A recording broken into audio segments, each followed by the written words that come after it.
जितना ज्यादा सोचोगे उतने ही ज्यादा अजियत में रहोगे। या तो अपने आप को मजबूत कर लो या मसरूफ कर लो। एतबार करने लगो तो लोग बेवकूफ समझने लगते हैं। अल्लाह की मोहब्बत की इससे बड़ी दलील क्या होगी कि वो हमारे गुनाहों को ढांप कर हमें लोगों में इज्जत देता है। बार बार आंसू साफ करने की बजाय अपनी जिंदगी से उसे ही खत्म कर दो जो तुम्हारे आंसुओं की वजह बनता है। अच्छे लोग सड़क पे लगी रोशनियों की तरह होते हैं जो फासला तो कम नहीं करते, अलबत्ता रास्ते को चलने वालों के लिए आसान जरूर बना देते हैं। खलूस के रिश्ते बोझ नहीं लगते, बड़ी आसानी से संभल जाते हैं।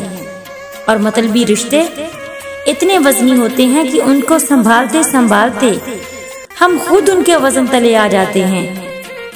तुम्हारी वो सारी खुशियां बेकार हैं जिनके पीछे किसी के आंसू हों।